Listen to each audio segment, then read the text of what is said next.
Hi ನಮಸ್ತೆ ಎಲ್ಲರಿಗೂ. ನಾನು ರುಕ್ಮಿಣಿ.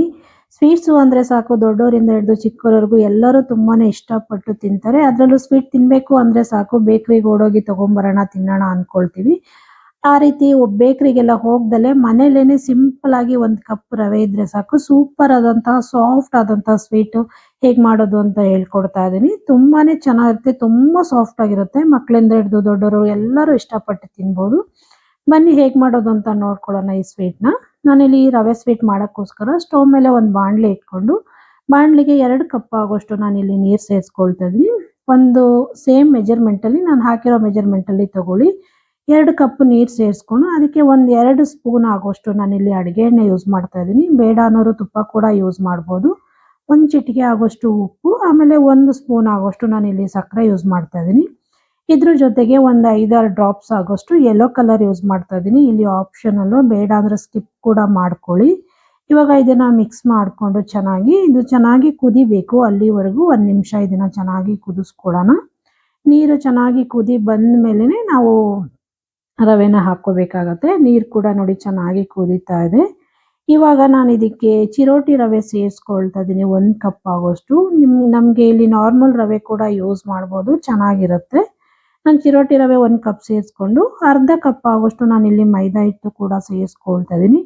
ಇದೆರಡನ್ನೂ ಇವಾಗ ಚೆನ್ನಾಗಿ ಮಿಕ್ಸ್ ಮಾಡ್ಕೊಳ್ಳೋಣ. ಒಂದು ಸ್ವಲ್ಪನೂ ಗಂಟಿರಬಾರ್ದು, ಆ ರೀತಿ ಫ್ಲೇಮ್ನ ಕಮ್ಮಿ ಮಾಡಿಕೊಂಡು ಚೆನ್ನಾಗಿ ಇದನ್ನು ಮಿಕ್ಸ್ ಮಾಡ್ಕೋಬೇಕು. ಸ್ವಲ್ಪನೂ ಗಂಟು ಬರಬಾರ್ದು, ಆ ರೀತಿ ಇದನ್ನು ಚೆನ್ನಾಗಿ ಒಂದು 2ರಿಂದ 3 ನಿಮಿಷ ಮಿಕ್ಸ್ ಮಾಡಿಕೊಂಡು ಇದನ್ನು ಬೇಯಿಸ್ಕೊಳ್ಳೋಣ. ಈ ರವೆ ಅನ್ನೋದು ಹಿಟ್ಟು ಬಾಣಲಿಂದ ಬಿಟ್ಟು ರೌಂಡ್ ಆಗಬೇಕು, ಅಲ್ಲಿವರೆಗೂ ಇದನ್ನು ಬೇಯಿಸ್ಕೋಬೇಕು. ಬಾಣಲಿ ತಳ ಬಿಡೋವರೆಗೂ ನೋಡಿ ಇದನ್ನು ಚೆನ್ನಾಗಿ ಈ ರೀತಿ ತಿರುಗಿಸ್ಕೊಂಡು ಬೇಯಿಸ್ಕೋಬೇಕಾಗತ್ತೆ. ಹೈ ಫ್ಲೇಮೆಲ್ಲ ಮಾಡೋಕ್ಕೆ ಹೋಗಬಾರ್ದು, ಮೀಡಿಯಮ್ ಫ್ಲೇಮು ಇಲ್ಲ ಲೋ ಫ್ಲೇಮಲ್ಲೇ ಇಟ್ಕೊಂಡು ಇದನ್ನು ಚೆನ್ನಾಗಿ ಈ ರೀತಿ ಕಲಿಸ್ಕೊಂಡು ನಾವು ಬೇಯಿಸ್ಕೊಂಡು ತಗೋಬೇಕಾಗತ್ತೆ. ನೋಡಿ ಇವಾಗ ಬಾಣಲಿ ತಳ ಕೂಡ ಬಿಟ್ಟಿದೆ ಹಿಟ್ಟು. ಇವಾಗ ಇದು ಚೆನ್ನಾಗಿ ಬೆಂದಿದೆ, ಕೈಗೆ ಕೂಡ ಅಂಟೋದಿಲ್ಲ ಈ ರೀತಿ ಬೇಯಿಸ್ಕೊಳ್ಳೋದ್ರಿಂದ. ನಾವು ಇವಾಗ ತೆಗೆದು ಇದನ್ನು ನಾನು ಒಂದು ತಟ್ಟೆಗೆ ಟ್ರಾನ್ಸ್ಫರ್ ಮಾಡ್ಕೊಂಡಿದ್ದೀನಿ. ಸ್ವಲ್ಪ ಹರಡ್ಕೊಳ್ಳೋಣ, ಬಿಸಿ ಇದೆ ಅನ್ನೋ ಕಾರಣಕ್ಕಾಗಿ ಸ್ವಲ್ಪ ಬಿಸಿಲೇ ಕಲಿಸ್ಕೊಳ್ಳೋಣ. ಸ್ವಲ್ಪ 1 ನಿಮಿಷ ಅರ್ಧ ನಿಮಿಷ ತಣ್ಣಗಾಗ್ಬಿಟ್ಟು ನಾನು ಇವಾಗ ಅರ್ಧ ಕಪ್ ಆಗೋಷ್ಟು ನಾನಿಲ್ಲಿ ಸಕ್ಕರೆನ ಪುಡಿ ಮಾಡಿ ಸೇರಿಸ್ಕೊಳ್ತಾ ಇದ್ದೀನಿ. ಜೊತೆಗೆ 1/4 ಕಪ್ ಆಗೋಷ್ಟು ಸಕ್ಕರೆ ಕೂಡ ಸೇರಿಸ್ಕೊಳ್ತೀನಿ. ಆಮೇಲೆ ಇಲ್ಲಿ ನೋಡಿ ಬಿಳಿ ಎಳ್ಳು ಸೇರಿಸ್ಕೊಂಡಿದ್ದೀನಿ, 1.5 ಸ್ಪೂನ್ ಆಗೋಷ್ಟು. ಈಗ ಸಕ್ಕರೆ ಕೂಡ ಸೇರಿಸ್ಕೊಳ್ತಾ ಇದ್ದೀನಿ. ಅರ್ಧ ಕಪ್ ಪುಡಿ ಸಕ್ಕರೆ ಮತ್ತು 1/4 ಕಪ್ಪು ನಾನಿಲ್ಲಿ ದಪ್ಪ ಸಕ್ಕರೆ ಹಾಕ್ಕೊಂಡಿದ್ದೀನಿ. ಜೊತೆಗೆ 1 ಸ್ಪೂನ್ ಆಗೋಷ್ಟು ತುಪ್ಪ ಸೇರಿಸ್ಕೊಂಡು ನೋಡಿ ಇಷ್ಟನ್ನು ಕೈ ಸಹಾಯದಿಂದ ಚೆನ್ನಾಗಿ ನಾದ್ಕೋಬೇಕು. ಒಂದು 2ರಿಂದ 3 ನಿಮಿಷ ಇದನ್ನು ನೀಟಾಗಿ ನಾದ್ಕೋಬೇಕಾಗತ್ತೆ. ಇದು ಚಪಾತಿ ಹಿಟ್ಟಿನ ಅದಕ್ಕೆ ಬರಬೇಕು, ಅಲ್ಲಿವರೆಗೂ ಇದನ್ನು ಚೆನ್ನಾಗಿ ನಾದ್ಕೊಳ್ಳೋಣ. ನೋಡಿ ಈ ರೀತಿ ಸ್ವಲ್ಪನೇ ತಿರುಗಿಸ್ಕೊಂಡು ಎಷ್ಟು ನಾವು ಚೆನ್ನಾಗಿ ನಾದ್ಕೋತೀವೋ ಸ್ವೀಟ್ ಕೂಡ ಅಷ್ಟೇ ಸಾಫ್ಟಾಗಿ ಅಷ್ಟೇ ಸೂಪರಾಗಿ ಕೂಡ ಬರುತ್ತೆ. ನೋಡಿ ಎಷ್ಟು ಚೆನ್ನಾಗಿದೆ. ನಮ್ಗೆ ಇಲ್ಲಿ ಮೈದಾ ಹಿಟ್ಟು ಬೇಡ ಅನ್ನೋರು ಸ್ಕಿಪ್ ಮಾಡಿಕೊಂಡು ಗೋಧಿ ಹಿಟ್ಟಲ್ಲಿ ಕೂಡ ಮಾಡ್ಕೋಬೋದು, ತುಂಬಾ ಚೆನ್ನಾಗಿ ಬರುತ್ತೆ ಸ್ವೀಟು.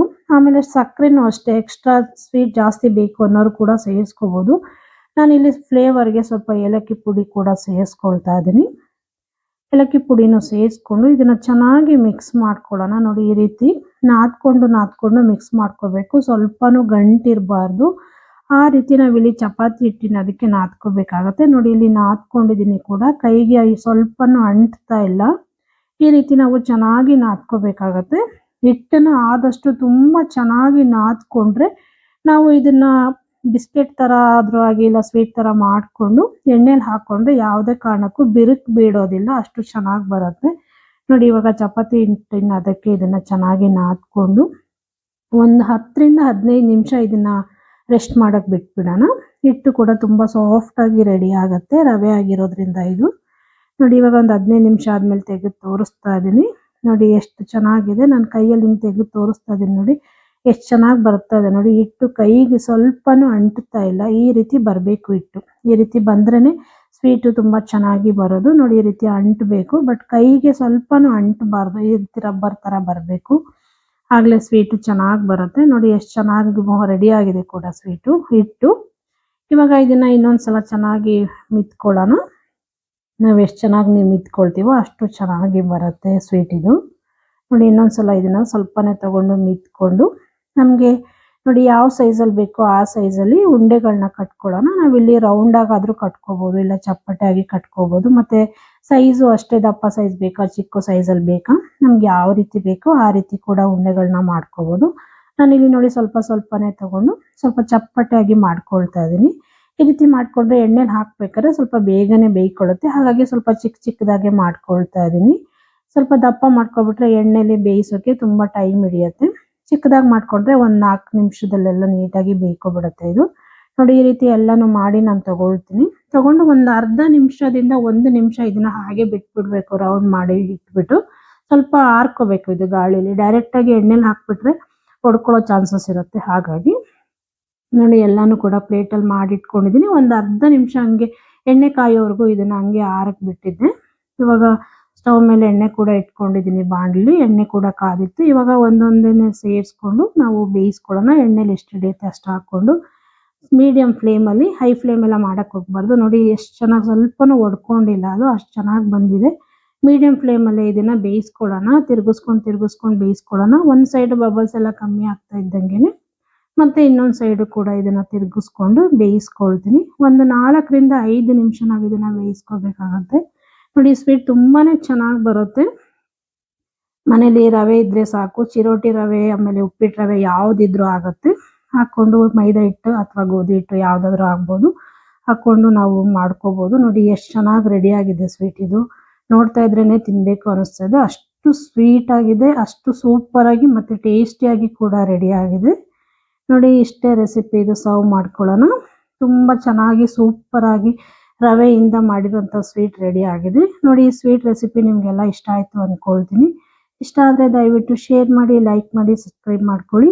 ಹಾಗೆ ಪಕ್ಕದಲ್ಲಿರೋ ಬೆಲ್ ಐಕನ್ ಕೂಡ ಕ್ಲಿಕ್ ಮಾಡಿ. ನಾನು ಯಾವುದೇ ವಿಡಿಯೋ ಹಾಕಿದ್ರು ನಿಮಗೆ ನೋಟಿಫಿಕೇಶನ್ ಬರುತ್ತೆ. ಹೀಗೆ ನೋಡ್ತಾ ಇರಿ, ಸಪೋರ್ಟ್ ಮಾಡ್ತಾ ಇರಿ ಅಂತ ಕೇಳ್ಕೊಳ್ತೀನಿ. ಇನ್ನಷ್ಟು ಸಿಂಪಲ್ ಆಗಿ ಮತ್ತು ಈಸಿ ರೆಸಿಪಿಗಳಿಗಾಗಿ ದಯವಿಟ್ಟು ಆಡಿ ಅಡುಗೆ ಮನೆ ಚಾನಲ್ ಸಬ್ಸ್ಕ್ರೈಬ್ ಮಾಡ್ಕೊಳ್ಳಿ, ಸಪೋರ್ಟ್ ಮಾಡಿ ಫ್ರೆಂಡ್ಸ್. ಈ ಸ್ವೀಟ್ ಮಾಡಿ ನೀವು ಒಂದ್ಸಲ ಹೇಗಿತ್ತು ಅಂತ ಕಾಮೆಂಟ್ ಮೂಲಕ ತಿಳಿಸಿ. Thank you for watching.